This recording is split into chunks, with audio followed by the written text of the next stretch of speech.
Saya mulai nggih Bapak Ibu semuanya. Selamat datang Bapak Galih selaku narasumber dan Bapak Ibu semuanya. Assalamualaikum warahmatullahi wabarakatuh. Selamat siang Bapak Ibu, salam sejahtera untuk kita semuanya. Alhamdulillah pada siang ini kita semua masih diberikan kesehatan untuk mengikuti pelatihan teknis pengolahan informasi publik Angkatan 1 tahun 2020.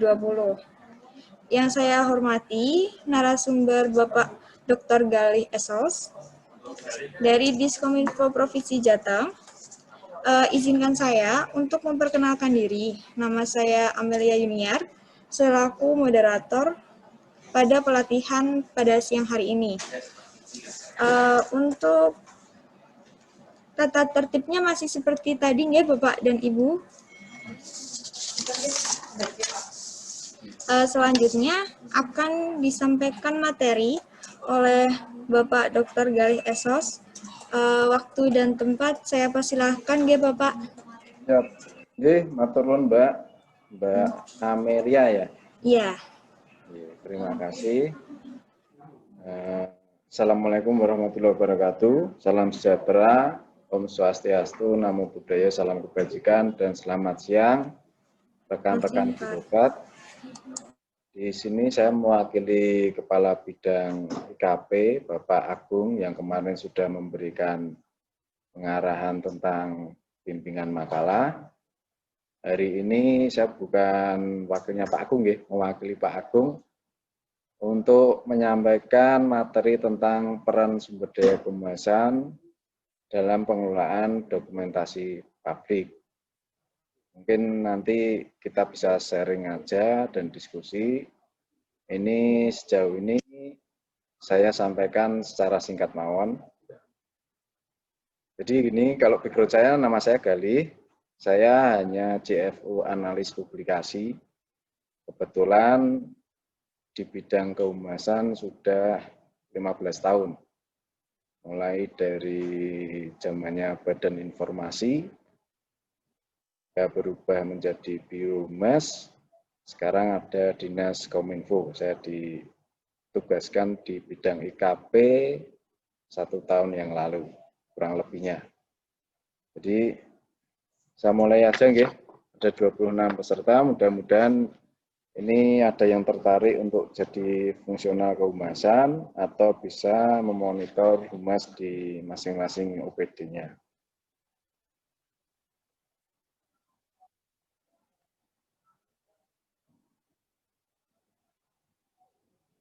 Pretestnya saya lewati karena judulnya tadi peran sumber daya. Saya akan menyampaikan dulu tentang sumber daya. Jadi kalau ini beberapa teori atau narasumber yang lain mungkin menyampaikan sumber daya ini termasuk ada yang kalau Bapak Ibu itu background-nya manajemen pasti tahu 5M. Money, material, method, machine, and man. Itu kalau kita simpulkan dari beberapa teori ini sebenarnya ada 4 sumber daya yang penting. Pertama infrastruktur, kedua data. Data ini termasuk sumber daya yang baru dan tidak disadari data. Kemudian finansial atau anggaran dan manusia. Manusia ini banyak pro dan kontranya. Banyak yang menyebut sumber daya, ada yang menyebut sebagai manusia bukan alat ekonomi. Karena jadi ada dualisme. Mereka nyebutnya ada yang sebagai human development, ada yang menyebutnya human resources. Nah, manusia inilah yang menentukan skill, kemampuan, kompetensinya untuk menjalankan organisasi sekelas OPD-OPD kita. Kemudian kehumasan, ini pengertian umum aja, saya nggak perlu mengulas lebih banyak tentang teori humas. Humas itu proses strategis penyebaran dan penyampaian informasi termasuk menyerap aspirasi masyarakat. Jadi model humas pemerintah itu ada 2. Humas pemerintah itu disebut biasanya Government Public Relation atau GPR. Itu ada dua, two-way traffic dan symmetrical. Model itu maksudnya metode kerja humas pemerintah itu ada dua, two-way traffic, dua arah, dan symmetrical, berjalan beriringan. Jadi ada banyak sekali modelnya ya, asymmetrical ada, public information ada, gantry ada. Cuma yang paling banyak dilakukan adalah dua model ini. Ini hampir penggabungan dari beberapa model yang lain. Kemudian tujuan humas pemerintah yang pertama tentunya untuk memenuhi Undang-Undang Dasar pasal 28F dan Undang-Undang Keterbukaan Informasi. Jadi ada di situ satu klausul bahwa masyarakat itu berhak memperoleh, menyimpan, mengolah, dan menyebarkan informasi. Itu hak untuk tahu atau right to know itu menjadi tujuan awal dari humas pemerintah. Namun di samping itu perlu adanya penyerapan aspirasi. Kalau cuma memenuhi hak untuk tahu, itu jadinya cuma syarat. Tapi ketika kita menyerap aspirasi, berarti ada two-way traffic yang berjalan di situ beriringan secara asimetrikal. Lalu saya mengulas tadi karena ada judulnya, ada medianya. Ini media ini ada dua definisinya, ada tiga bahkan. Ada yang mengatakan media sebagai alat sosialisasi. Mungkin bisa membaca buku-bukunya McQuail dan lain sebagainya. Ada yang media dikatakan sebagai organisasi.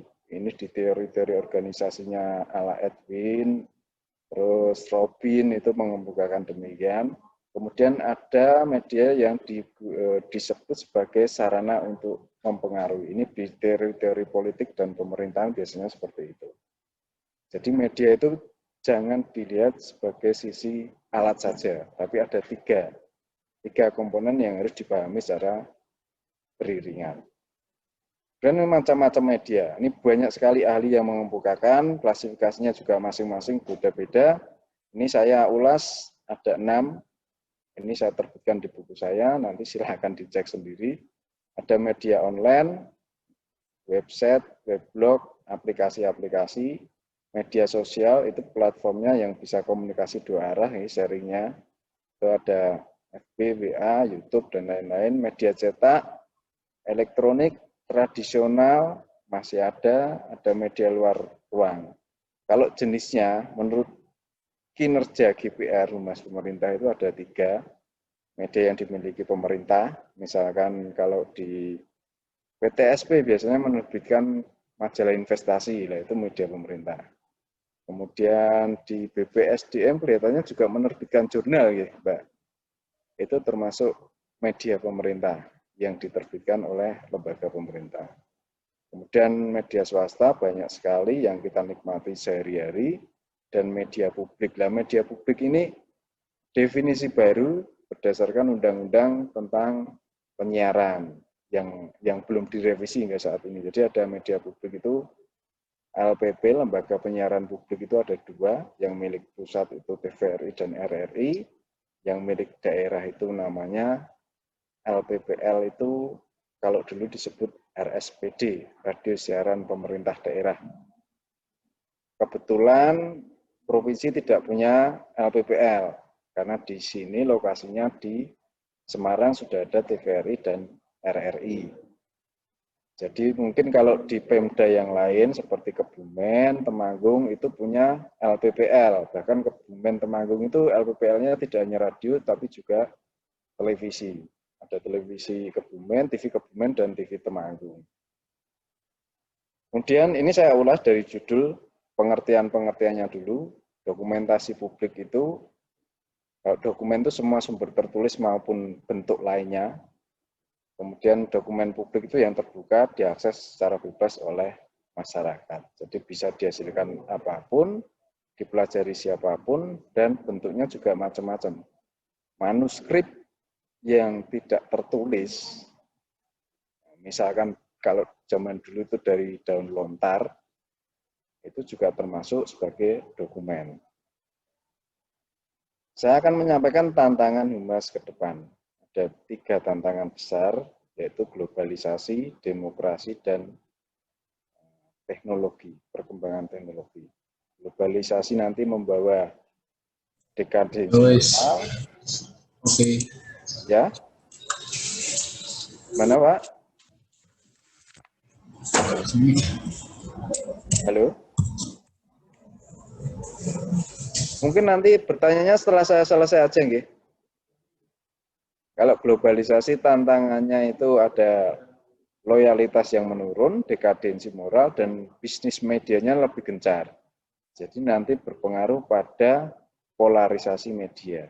Karena kan kita tahu sekarang yang menguasai media itu juga bermain dalam politik. Nah ini globalisasi membawa bisnis media lebih menonjol dibanding independensi seorang jurnalis. Kemudian demokrasi. Demokrasi ini ada intoleransi karena berita-berita sekarang ada fenomena keterbukaan dan disinformasi atau hoax. Kebetulan besok hari Senin Kominfo akan menyelenggarakan webinar tentang hoax terbuka untuk umum. Monggo nanti yang bisa bergabung saya beri linknya. Kita ada narasumber dari Polda, dari Fakultas Hukum Unisbank, dan dari Seda. Ini targetnya untuk umum dan mahasiswa, jadi mungkin ribuan member Zoom pun nggak masalah masuk di dalamnya. Nanti ada e-sertifikat gratis. Saya lanjutkan ya, tantangan ketiganya perkembangan TIK itu ada tuntutan dan akses komunikasi yang harus cepat. Ini fungsi-fungsi humas, jadi ini saya jelaskan untuk mengcover bagaimana peran sumber daya kehumasan dan media dalam dinamika dokumentasi publik di pemerintah. Ini fungsi humas sebenarnya menurut regulasi, tapi fungsi spesifiknya sebenarnya banyak, ada publikasi, edukasi, evaluasi, analisis, jadi bukan seperti di Litbang saja yang ada penelitian, humas juga harus ada analisis. Kemudian perencanaan strategi. Ini melekat pada GPR. Karena kalau GPR itu tidak hanya harus bisa moto, nulis, dan syuting, tapi harus bisa menyusun DPA-nya, strategi komunikasinya sesuai dengan DPA, atau DPA-nya harus menyesuaikan strategi komunikasi, meneliti, menganalisis, dan mengedukasi masyarakat. Akhirnya kan harusnya seperti itu. Ini fungsi strategis humas. Harus bisa mensinergikan informasi publik. Jadi banyak informasi, apalagi posisi kita di provinsi, OPD provinsi itu ada informasi dari daerah, kabupaten kota, ada dari kementerian, dari pemerintah pusat, dan ada dari media dan publik. Ini harus disinergikan oleh humas-humas pemerintah. Kalau di sini lininya kalau pemerintah secara garis besar di Pemprov, mungkin lewatnya Dinas Kominfo. Tapi kalau itu informasi sektoral, kan lewatnya humas OPD masing-masing yang mensinergikan. Kemudian ada fungsi kedua, optimalisasi jaringan komunikasi dan informasi. Ini yang digenjot selama era abad 21 ini, apalagi di tingkat nasional ada palaparing, di provinsi ini ada jaringan bandwidth, backbone milik provinsi sendiri yang hingga saat ini belum optimal karena belum connect ke kabupaten kota, tapi minimal sampai taruh budaya sudah nyampe. Ini terus dikembangkan karena ke depan pasti humas ini lebih banyak ke area yang berbasis teknologi informasi. Yang ketiga adalah opini dan agenda setting. Ini untuk citra pemerintah, karena tujuan pertama humas bukan hanya propaganda, untuk membentuk citra pemerintah atau branding pemerintah. Ini peran humas, kalau kita garis besar pilah-pilah itu ada sebagai komunikator, ada fasilitator, ada diseminator, ada katalisator, ada konselor dan advisor, kemudian sebagai prescriber. Ini ketutupan. Saya lanjut ya. Nah, sekarang menuju ke judulnya tadi. Setelah kita tahu definisinya, masing-masing termin kata, apa sih sebenarnya peran sumber daya humas itu? Perannya ini sebagai seorang ahli atau expert, mampu menangani masalah dan memberi solusi atau problem solving, sebagai aktor communication, dan sebagai technician. Jadi ya juga harus ngerti teknis, juga harus bisa berbicara, public speaking-nya bagus, bisa mengantisipasi masalah dan mengatasi masalah, dan juga bisa memberi masukan selayaknya seorang ahli. Ini empat-empatnya. Oh, terongnya dihadapi bareng karo ibu-ibu lho. Ibu ya pesen terong lho. Oh, garape sih. Empat-empatnya ini harus berjalan beriringan. Kalau jenengan misalkan banyak melihat teman-teman humas itu hanya bekerja sebagai communication actor, liputan saja, itu merupakan lini humas terkecil. Karena kalau humas benar-benar mendalami lebih dalam, empat-empatnya harus jalan dengan baik. Kalau bisa liputan, misalkan bisa sebagai fotografer, berarti dia harus secara teknis tahu tentang komposisi sebuah kamera, menyeting kamera, itu secara teknik. Kemudian problem solvingnya, hasil gambarnya itu mampu menjadi dokumen atau memberikan bukti nyata bahwa suatu peristiwa terjadi. Kemudian sebagai seorang ahli, nah dokumentasi ini digunakan untuk basis-basis data atau dasar dari pengambilan keputusan. Ini kegiatan yang selama ini didedikasikan humas pemerintah kita, humas di Kominfo, sekarang Dinas Kominfo, banyak macamnya, ada analisis media, media monitoring, ini hampir sama, analisis dan media ini berjalan beriringan, kemudian press conference, press tour, publikasi secara masif, media gathering, dan survei. Jadi nanti komponen-komponen ini mungkin kalau di OPD tidak bisa dilaksanakan seluruhnya.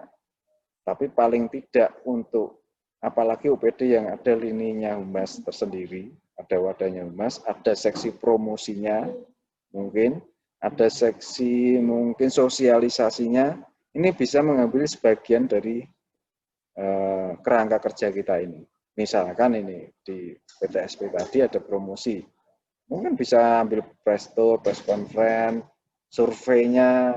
Kalau saya rasa survei ini tiap OPD perlu nih. Survei ini karena dituntut di Permenpan itu ada survei kepuasan masyarakat. Nah, ini salah satu item kegiatan humas yang sebaiknya ada di setiap OPD ini, survei. Kenapa survei adalah tanggung jawab humas? Karena survei itu berkaitan dengan masyarakat. Jadi public speaking sangat menentukan, kecuali Anda menggunakan aplikasi dan form elektronik ya. Tapi itu pun pasti penyebarannya lewat media-media yang dikelola secara kehumasan. Nah, ini regulasinya saya nggak bisa jelaskan satu-satu karena banyak sekali, mungkin bisa didalami, nanti materinya kita share.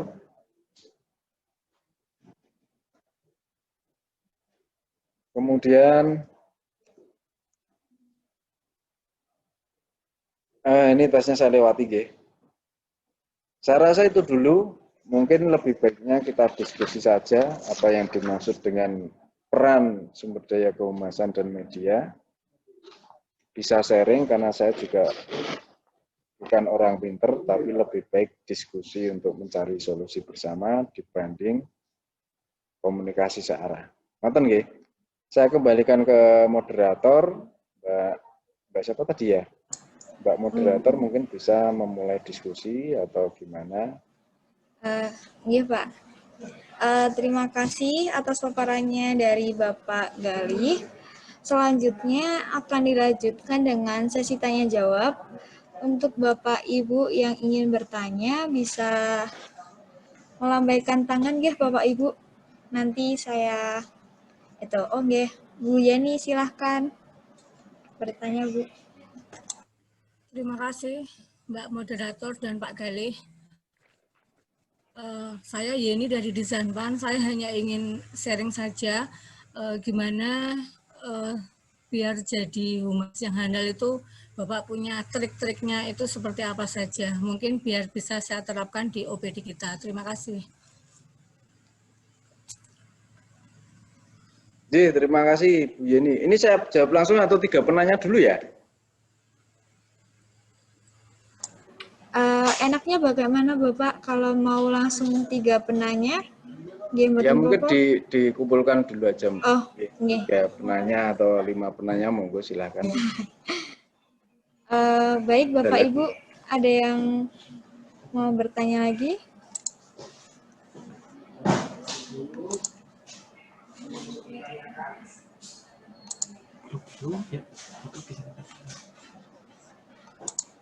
Mungkin Bapak Gali bisa menjawab terlebih dahulu, Bapak. Oh iya, terima kasih Mbak.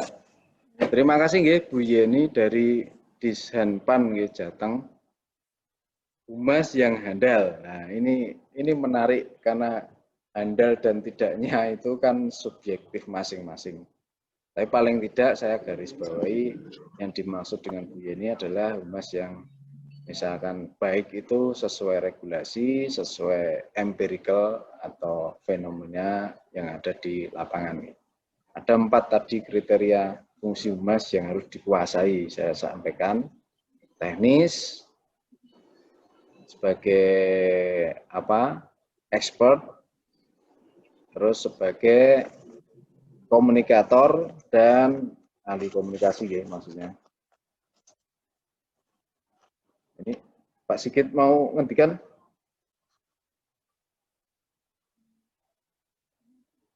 Oh. Atau sebentar.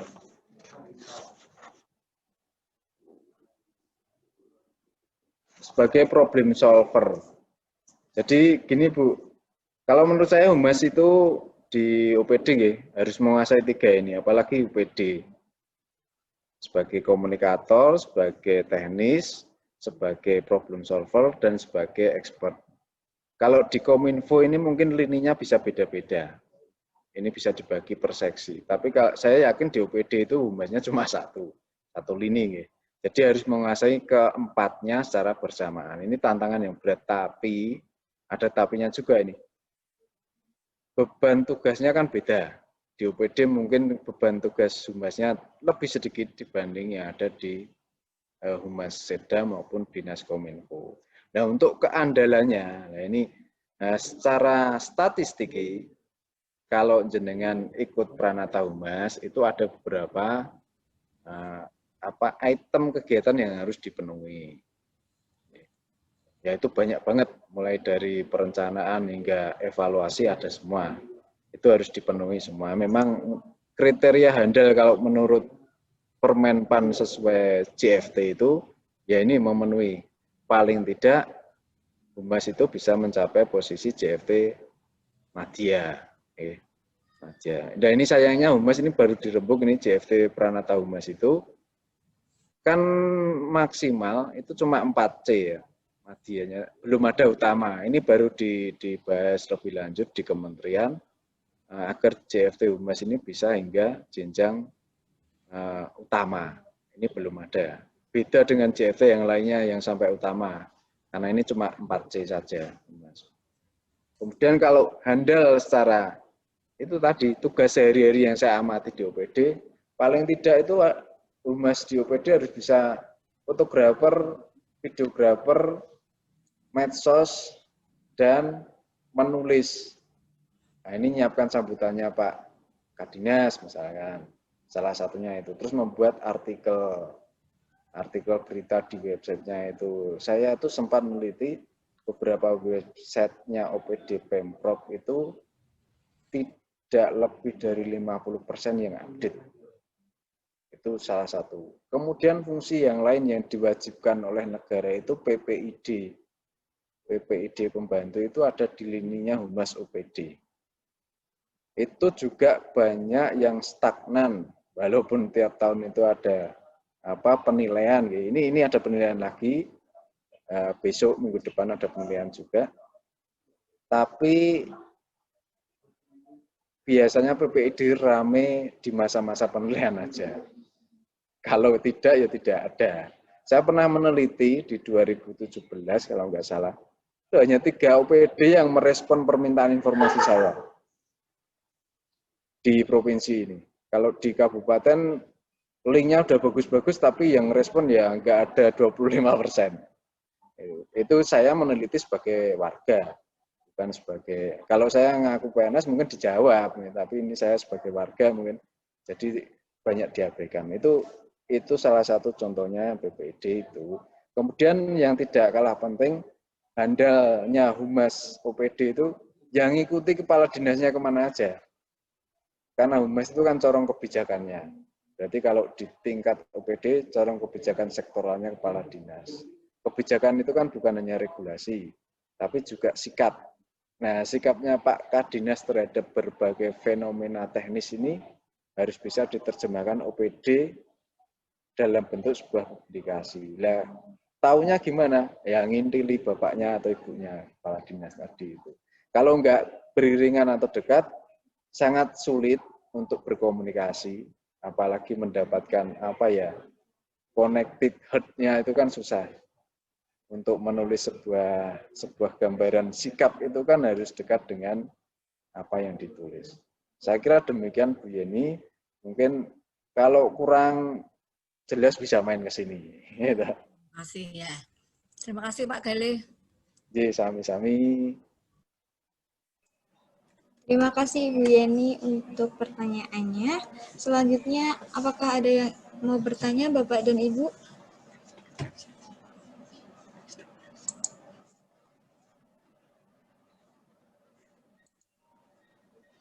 Ya, Ibu Ulan, silakan.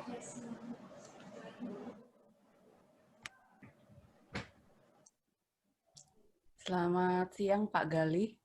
Sugeng siang Bu. Saya Wulan dari Humas Pemkot Semarang. Yang ingin saya tanyakan di pemerintah Provinsi Jawa Tengah, apakah fungsi Humas berjalan dengan efektif, terutama dalam menjalankan fungsi komunikasinya. Artinya ketika terjadi krisis misalkan di salah satu OPD atau yang terjadi di masyarakat, siapa yang menjadi spokesperson-nya? Apakah Humas atau dari masing-masing atau dari dinas atau OPD terkait gitu? Itu yang pertama. Yang kedua, apakah di Humas Provinsi menjalankan fungsi komunikasi internalnya? Kalaupun iya, seperti apa contohnya? Begitu, terima kasih Pak Galih. Iya, sami-sami. Langsung saya tanggapi nggih, Mbak Moderator. Iya, Pak. Langsung saja. Terima kasih Bu Wulan. Wah, ini dari Humas Pemkot nggih, Bu. Nggih, Pak. Oh, dulu Pak Ayani nggih. Nggih, betul. Ini yang dimaksud yang poin kedua dulu, yang komunikasi internal itu yang dimaksud komunikasi internal seperti apa nih? Kalau yang sejauh yang saya tahu kan Humas menjalankan fungsi komunikasi eksternal terhadap masyarakat atau media gitu, dan juga fungsi internal yang biasanya kalau di kehumasan atau PR di swasta kan dia menjadi mediator ketika terjadi krisis internal ataupun ada masalah antara divisi yang satu dengan divisi yang lain seperti itu. Oh, jadi saya jawab yang pertama dulu lagi. Ya. Jadi fungsi Humas di provinsi komunikasinya efektif apa enggak? Tergantung ukurannya, Bu. Tapi gini, ketika kita dihadapkan audit, kita juga enggak masalah. Audit BPK berarti efektif dari sisi kinerja tata birokrasi sudah bagus. Kemudian dari sisi komunikasinya nyampe enggak ke masyarakat? Kita ada survei kepuasan masyarakat tentang layanan informasi. Hasilnya sejauh ini indeksnya di atas 3. Jadi baik, walaupun untuk mencapai indeks 4 itu agaknya nggak bisa, sebuah proses sosial kok dikatakan sempurna nggak bisa. Jadi saya rasa di indeks kurang lebih rata-rata 3 ini 2 tahun ini saya rasa cukup baik dan efektif berarti komunikasi yang kita lakukan. Kemudian untuk ketika terjadi krisis, kita ada yang namanya subkegiatan komunikasi krisis ya. Itu subkegiatan itu ada dua hal yang dilakukan, yaitu ketika pra-krisis atau krisisnya sebelum terjadi dan ketika krisis sudah terjadi. Humas, kalau di sini Kominfo ya, ketika krisisnya belum terjadi itu bertindak berdasarkan analisis. Misalkan ini Merapi kemarin ya, krisisnya kan belum terjadi nih, baru pra-krisis. Kita intensif memberikan informasi tentang mitigasi bencananya. Itu komunikasi krisis untuk membuat agenda setting, agenda pabriknya di-create dengan agenda kebijakan kita. Menjadi agenda setting agar masyarakat tahu. Itu komunikasi krisis pra. Kalau sesudahnya, ketika ini masalah sudah booming misalnya. Masalah booming yang kemarin apa ya? Misalkan penyimpangan tentang dana COVID, seperti itu. Nah, kita mengcounter berita itu berdasarkan regulasi yang ada. Kalau di media cetak, kita bisa gunakan hak jawab, dan kita agenda settingnya diarahkan menjadi berbagai macam. Misalkan ini kontra informasi negatif tadi diberikan dengan publikasi yang masif. Satu itu, misalkan dengan media cetak, media sosial, termasuk menggunakan pendapat-pendapat ahli yang mendukung untuk meredam krisis tidak berlanjut. Itu fungsi yang kita jalankan di publikasi Humas. Nah, untuk yang spokesperson-nya, ini memang ada berbagai pandangan ya. Kalau sesuai Permendagri itu, spokesperson dari kepala daerah adalah pejabat kehumasan. Jadi bisa kepala biro, Mas, kalau di provinsi, kalau dulu ya. Nah, sekarang jadi kepala dinas Kominfo. Karena humasnya di provinsi sekarang hanya bagian, jadi nggak bisa sebagai juru bicara.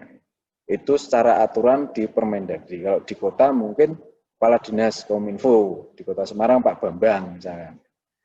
Karena Pak Bambang Pramusinto teman saya kuliah itu. Atau kalau di sana bagian humas Ibu, Kabag Humas ya? Kabag Humas protokol ya?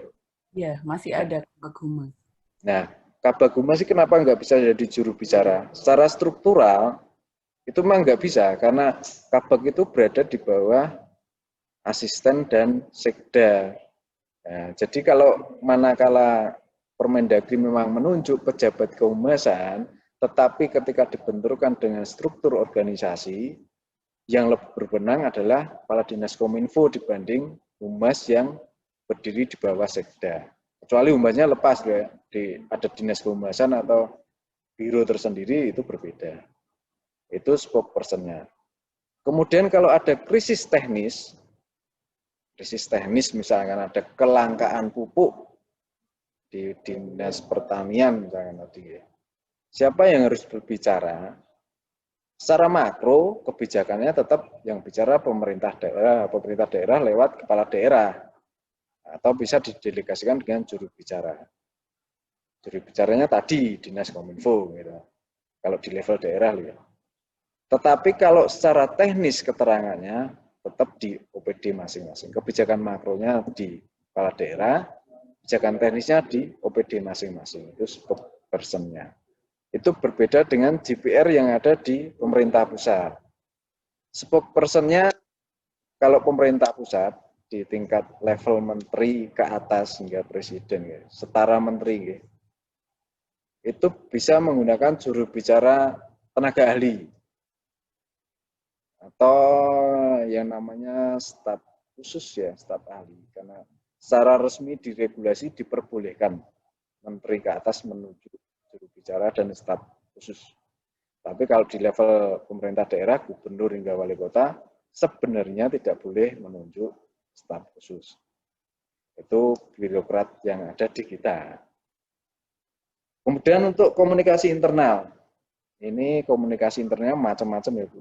Kalau tadi misalnya ada perselisihan yang dicontohkan perselisihan antar pegawai atau bidang, nah itu bukan humas nanti yang nangani bidang subbag kepegawaiannya biasanya kan gitu. Kalau ada perkelahian, perselisihan, perceraian, pernikahan itu subbag kepegawaian yang turun tangan. Tapi misalkan ada pembagian tugas, misalkan tugas ini harus dibagi dengan ini itu tentu kepala dinasnya atau kepala institusinya. Tetapi kalau ini level humas antar bagian di OPD, ini ada bidang A, B, C, D, humasnya di A misalkan. Untuk mengeluarkan statement keluar berita, artikel, publikasi, dan lain sebagainya, yaitu tugasnya humas yang ada di bidang A tadi dengan komunikasi bidang B, C, D tadi. Jadi koordinator humasnya tetap di bidang A. Itu masalah komunikasi publiknya. Tapi kalau internal ada perselisihan, ada koordinasi, itu masing-masing dan dikoordinir oleh kepala instansi masing-masing. Saya rasa demikian Bu Bulan. Terima kasih atas pertanyaannya. Mungkin yang lain ada. Satu lagi Pak Gali. J, monggo. Kalau di pemerintah Provinsi Jawa Tengah pernah nggak humasnya atau kominfonya bikin program komunikasi atau kampanye gitu? Kampanye tentang? Tentang apa aja gitu. Kalau di kita kebetulan kemarin kan kita angkat tentang sampah plastik, kita ada awal tentang itu apa sampah plastik gitu Pak. Kita angkat Semarang Wegah Nyampah gitu. Kita handle program itu gitu. Jadi melakukan program-program komunikasi ke masyarakat gitu. Pernah nggak di provinsi seperti itu gitu? Terima kasih. Jadi, terima kasih Bu. Memang Humas Pemkot Semarang itu kreatif. Bagus. Yang kita, ini akhir-akhir ini aja ya, yang kita sampaikan di Kominfo itu sosialisasi masif kampanye. Kampanye itu sosialisasi masif yang bersifat persuasif. Kita tentang COVID misalnya. Ini banyak yang kita lakukan, mulai dari medsos hingga media luar ruang. Di tiap kabupaten kota itu hampir kita pasang reklame balihonya tentang penggunaan masker dan lain sebagainya. Itu ada hampir di tiap kabupaten kota. Kalau di Semarang mungkin gambarnya Mas Indi lebih banyak. Yang punya kita aja yang di sini. Tapi kalau di luar daerah kita sampai sewa ke agensi-agensi. Itu tentang COVID. Di medsosnya juga banyak. Termasuk kampanye tentang program Jogo Tonggonya Pak Gub kemarin. Ya. Itu kita ada dokumenter juga diupload di medsos, di TV nasional, di TV berbayar, bahkan TV berbayar kita juga masuk ke dalamnya. Seperti, nggak usah saya sebutkan nanti ada iklan. Ada TV berbayar yang kita gunakan, kemudian blasting juga kita gunakan untuk kampanye, ada SMS dan WA blasting di area-area tertentu. Ini yang lebih lanjut kita sinergi dengan Kementerian Kominfo ini, kampanye tentang COVID itu melalui webinar dan pertunra, pertunjukan rakyat. Ini biasanya pakai wayang orang, media-media seni itu. Barusan Senin malam kita dengan Laskar Ngesti Pandowo itu untuk pertunra tentang pencegahan COVID. Kemudian yang berikutnya nanti webinar-webinar tentang COVID ini baru kita create di awal Desember nanti, melibatkan Kim. Nanti ini besok pagi juga melibatkan Kim, ada kampanye tentang pemilu kada, partisipasi pemilu kada itu dengan kementerian juga, Kementerian Kominfo, kita undang Kim seluruh Jawa Tengah. Kebetulan saya juga mendata Kim itu, Semarang baru satu yang daftar Kim itu. Forumnya kelihatannya Pak Najib. Kimnya di beberapa daerah mungkin memang belum ada. Saya memaklumi jadi ini intinya kampanye yang kita gunakan menggunakan seluruh media, termasuk media tradisional dan media tatap muka langsung atau pemberdayaan masyarakat lewat KIM tadi. Dan saya memaklumi di perkotaan seperti Semarang, Surakarta, itu KIM-nya tidak ada. Memang kalau di Semarang ada, tapi memang dulu saya sempat kepanggih Pak Ahyani itu, memang dinonaktifkan ya, karena ada ego politik di dalamnya. Kemudian kalau di Surakarta memang nggak ada, karena sudah wilayah perkotaan, biasanya penduduknya sudah sadar dengan media, jadi dengan sendirinya komunitas-komunitas ini berguguran, berganti dengan komunitas lain. Nah ini KIM ini masih sangat kuat di daerah desa, di wilayah timur Jawa Tengah hingga Presiden Banyumas sana ini masih kuat. Jadi kita juga ikut kampanye melalui KIM ini. Saya rasa demikian mungkin jadi gagasan bagi daerah lain atau OPD lain memberdayakan komunitas yang ada di bawahnya sebagai bagian dari komunikasi publik tadi. Saya rasa itu ya Bu Wulan. Oke, terima kasih Pak Gali. Sami-sami.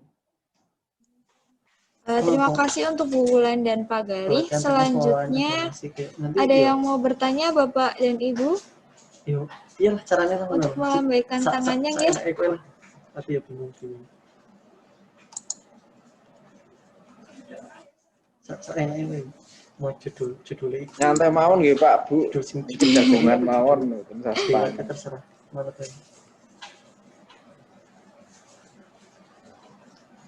Bagaimana Bapak Ibu ada yang mau bertanya? Oh iya, untuk Bu Justiara silahkan. Ya. Selamat siang Pak Gali. Siang Ibu. Pak mau tanya, kalau untuk di Kominfo itu ada nggak sih pelatihan kehumasan kayak misalnya edit video atau fotografi, bikin artikel kayak gitu Pak? Terima kasih. Dari DKP ya? Yes, DKP. Mbak Justiara,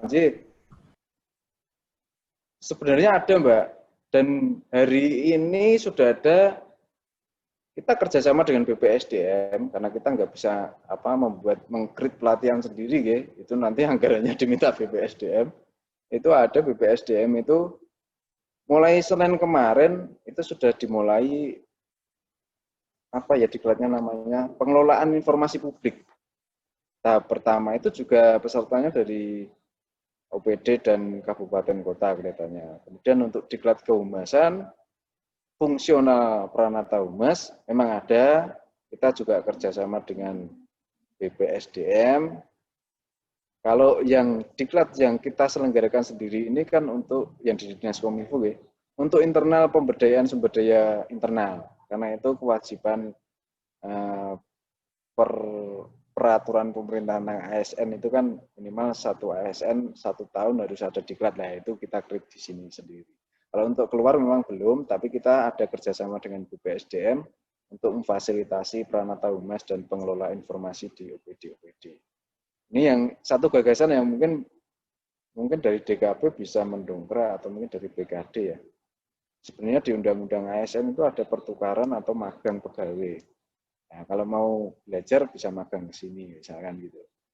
Kan tetap bayaran juga. Gitu. Atau kita pertukaran, saya tukar di sana juga nggak apa-apa, nanti belajar apa, jenengan yang ke sini gitu kan nggak apa-apa. Nah, itu diperbolehkan dalam Undang-Undang ASN dan selama ini belum pernah jalan itu. Saya rasa itu Mbak, ini panggilannya siapa ya? Tiara atau Yusti? Ya Pak. Waduh, jauh. Ya, makasih Mbak Yaya. Ya Pak, terima kasih Pak. Terima kasih untuk Bu Justiara dan Bapak Gali. Selanjutnya Bapak dan Ibu ada yang ingin bertanya lagi?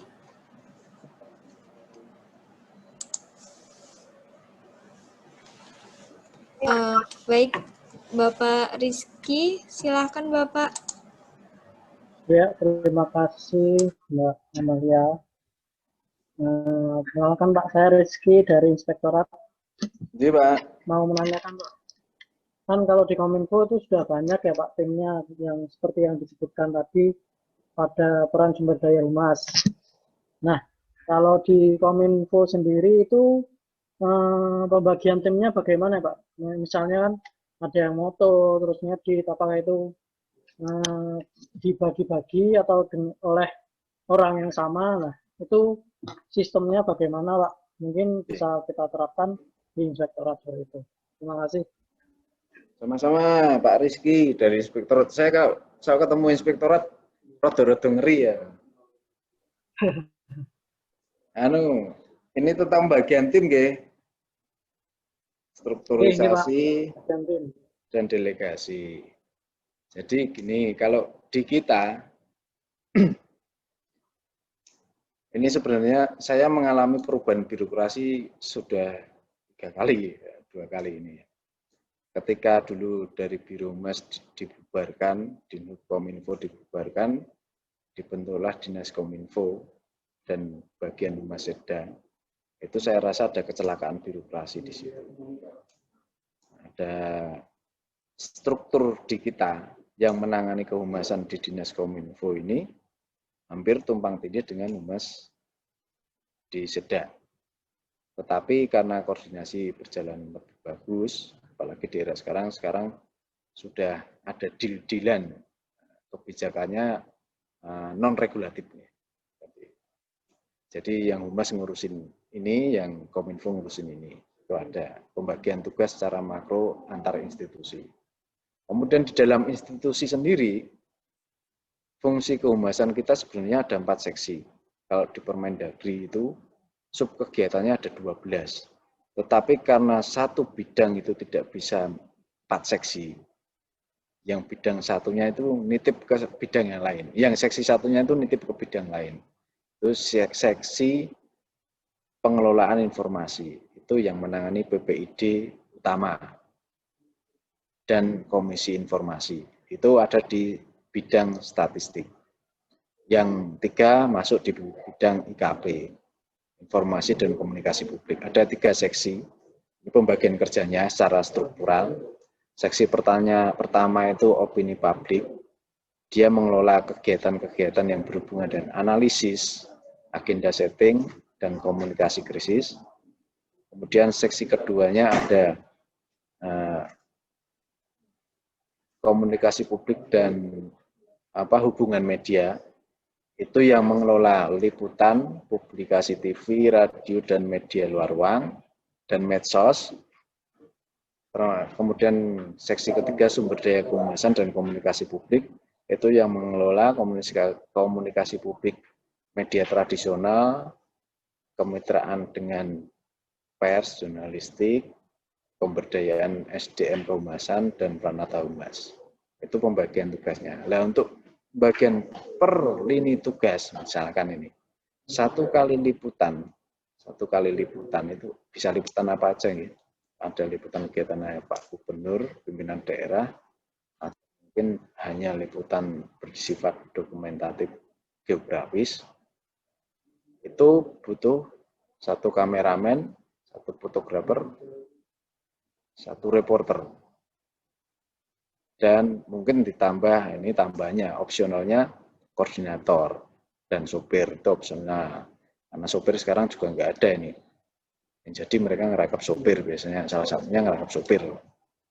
Itu tim yang di lapangan untuk liputan. Ketika jadwal liputannya padat, ini kebetulan kita karena juga komposisi SDM kita itu 40% PNS, 60% rata-rata gini dibulatkan, 60%-nya non PNS. Nah, jadi di kita itu ada beberapa tim liputan, jadi ketika ada jadwal yang berbarengan atau berhimpitan, itu bisa bergiliran. Yang tim A jalan untuk lokasi 1, tim B lokasi 2. Nanti bergantian terus-menerus seperti itu. Ini terjadwal secara teratur, jadi nanti jatahnya juga sama. Kemudian kalau tim analisis dan opini, tadi sudah paten.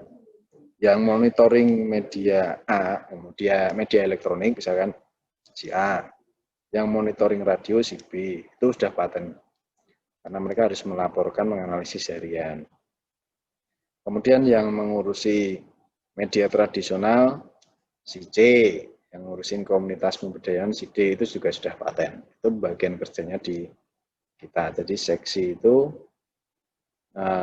berlaku berlaku sebagai manajer lini bawah, pimpinan eselon 4 kan begitu. Kalau eselon 3 koordinatif.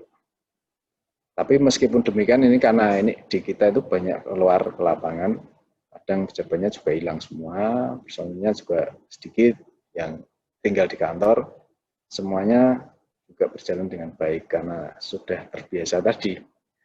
Dan kita selalu tidak bisa meninggalkan gadget untuk komunikasinya. Apapun dan bagaimanapun, kalau bisa gadgetnya diperbarui terus, karena kan komunikasi yang intan ini nanti kalau overload malah rusak kan gitu.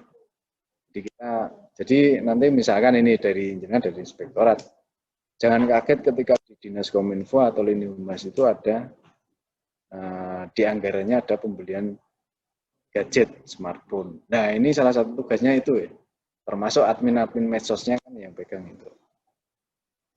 Saya rasa pembagian tugasnya begitu Pak. Ya, Pak Rizky. Sudah cukup jelas ya. Jadi. Terima kasih Pak, sudah cukup jelas. Siap, terima kasih. Baik, terima kasih Pak Rizky dan Pak Galih. Selanjutnya Bapak dan Ibu, ya Ibu Rifka, silakan Ibu. Ya, terima kasih Pak Galih dan host. Mau menyambung pertanyaannya Mas Rizky dari Inspektorat. Kalau Kominfo oke, bisa terbagi orang-orangnya begini-begini, liputan begini. Nah kami kadang saya sendiri pun merasakan SDM-nya di sini ya pukul rata. Semuanya di kita humas tuh 1 orang, 2 orang. Nah itu harus dilaksanakan semua. Enaknya gimana ya seperti itu? Mungkin itu juga masalah atau problem di OPD lainnya. Begitu, terima kasih. Ya sama-sama Mbak Rifka, Dinkes gitu. Ini Mas Widi malah pindah ke sini. Iya, pindah ke sana, Pak Bos tuh. Jadi, ya nek tanya Mas Widi ya ngerti, di mana-mana beban kerja itu selalu lebih tinggi gitu. Satu begini, ketika di OPD itu memang tenaga humasnya 1-2 orang ya, harus merangkap macam-macam. Tapi tadi saya jelaskan seperti pertanyaannya bulan ya. Beban kerjanya humas OPD kan beda dengan Diskominfo. Kalau Diskominfo kan mencakup seluruh provinsi. Jadi di OPD itu lininya lebih sedikit. 1-2 orang mampu nggak? Ya, saya rasa tetap nggak mampu. Tapi gimana ya ngakalinya ya, gitu. Satu, keterampilan kompetensi. Misalkan ini. Kan tugas pokoknya biasanya tadi yang saya sebutkan itu menulis, fotografi, videografi, medsos. Gitu. Medsos ini bisa diambil alih oleh orang lain, tidak orang humas. Atau mungkin orang humasnya, kan medsosnya tidak pas jam kerja juga bisa. Itu ngakalinya pembagian waktu. Kemudian untuk fotografer dan menulis ini bisa secara sinergis berjalan. Misalkan makanya peningkatan kompetensi penting. Ketika seorang menulisnya hanya 500 kata per jam ketikan, itu kan kurang kompeten menurut saya. Kita harusnya bisa, nggak usah banyak-banyak mengupgrade bagaimana cara menulis jurnalistik. Anda harus membekali diri Anda dengan bagaimana mengetik cepat. Salah satunya triknya kan seperti itu. Kompetensi dasarnya ditingkatkan dulu. Itu untuk mengakali itu. Kemudian kalau editing ini pengalaman saya ya. Saya dulu di Mas pernah, memang dulu nggak ada non PNS ya. Liputan juga, menulis sambutan juga, kemudian editor juga, editing, ya, desain juga, desain baliho reklame juga. Tempatnya saya jalankan bersamaan. Kadang saya liputan sendiri. Jadi ya fotografer, ya videografer, itu tergantung kreativitas orangnya. Sambutan gubernur sehari bisa 25 konsep. Orangnya cuma berapa? Saya biasanya sehari minim 5. Dulu di Humas. Sekarang kan sudah nggak ada itu. itu bisa saya jalankan dengan cara manage waktu. Memang pulangnya malam-malam karena beban kerja yang tinggi tadi. Yang ngakalinya itu tadi manage waktu. Untuk editingnya, ini tip trik saya, misalnya ada editing videographer yang membutuhkan pekerjaan itu, jauh-jauh hari sebelumnya di strategi komunikasi perencanaannya, ya dianggarkan melalui penyedia jasa. Jadi kerja kita lebih ringan karena dibantu jasa orang lain.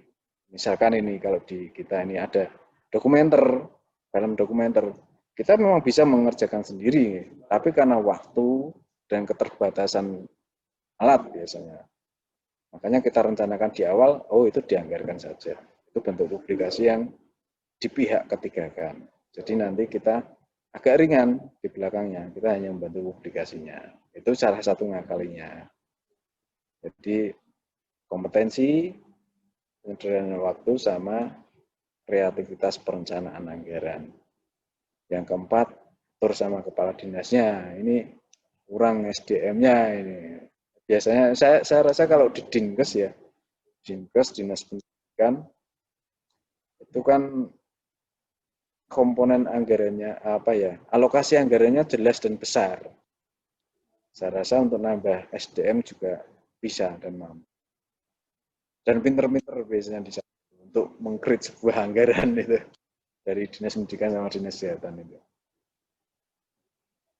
Mungkin ada yang lagi, Mbak? Terima kasih. Terima kasih untuk Ibu Rifka dan Bapak Galih. Selanjutnya, apakah Bapak dan Ibu ada yang ingin bertanya?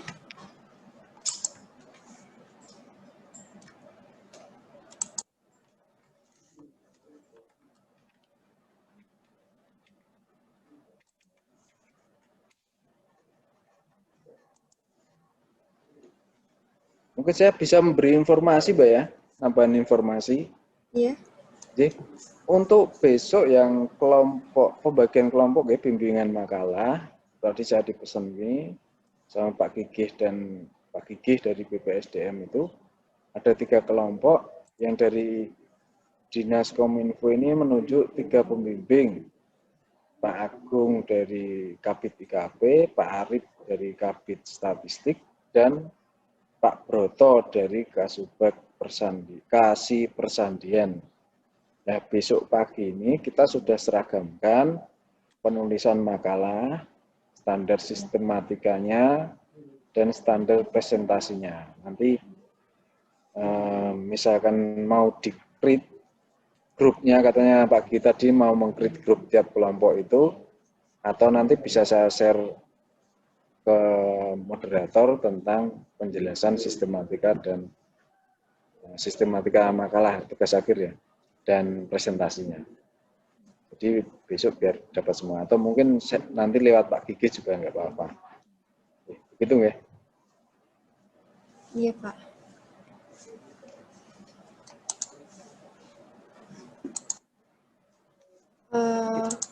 Mungkin Bapak dan Ibu ada yang ingin bertanya lagi?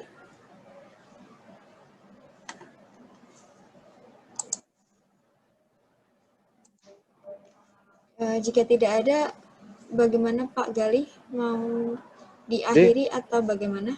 Saya rasa cukup ya, sudah banyak partisipan yang bertanya, dan nanti bisa misalkan kurang jelas bisa kontak Pak Agung atau saya, nggak masalah, atau main-main ke sini juga nggak apa-apa. Ya. Atau kalau yang luar kota kita diundang juga nggak apa-apa. Baik Bapak, akan saya tutup nih Bapak. Yap. Terima kasih Bapak atas paparannya. Alhamdulillah penyampaian materi pada hari ini dilaksanakan dengan tertib dan lancar.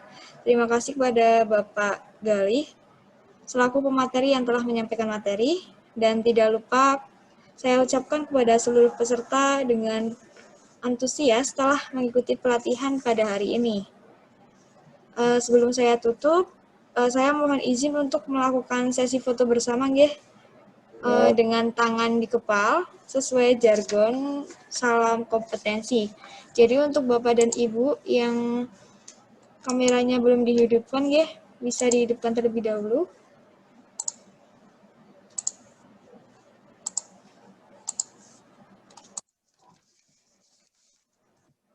Saya hitung sampai ketiga ya. Begini. Bapak Galih. Wah. 1, 2, 3.